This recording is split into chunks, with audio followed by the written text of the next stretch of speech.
Salam Indonesia, Anda menyaksikan berita terkini bersama saya, Madis Kedenkarang.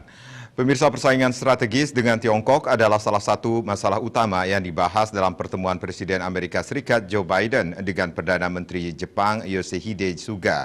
Suga menjadi pemimpin asing pertama yang mengunjungi Gedung Putih sejak Biden menjabat.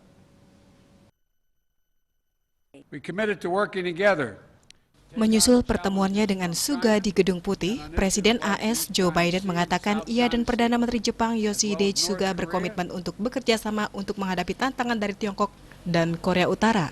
Biden mengatakan kepada wartawan, setelah bertemu dengan Suga selama KTT, keduanya menegaskan dukungan kuat untuk aliansi AS-Jepang dan mengatakan mereka akan bekerja sama untuk menghadapi tantangan dari Tiongkok dan masalah seperti Laut Cina Timur, Laut Cina Selatan, serta Korea Utara.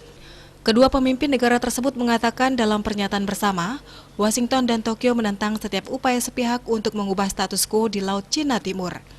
Kedua negara juga menegaskan keberatan atas klaim dan aktivitas maritim Tiongkok yang melanggar hukum dan aktivitas di Laut Cina Selatan. AS dan Jepang juga menegaskan kembali kepentingan bersama yang kuat di Laut Cina Selatan yang bebas dan terbuka yang diatur oleh hukum internasional, di mana kebebasan navigasi dan penerbangan dijamin sesuai dengan konvensi PBB terkait hukum laut.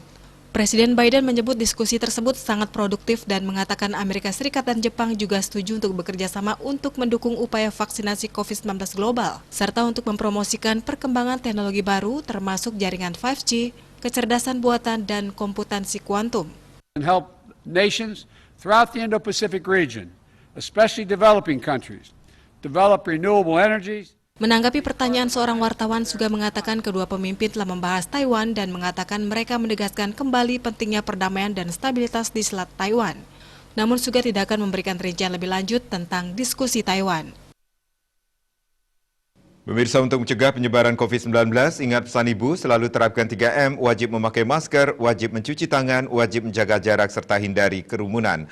Dengan penerapan perilaku 3M, Indonesia segera terbebas dari virus corona menuju Indonesia maju. Tetaplah bersama Bali TV. Salam Indonesia.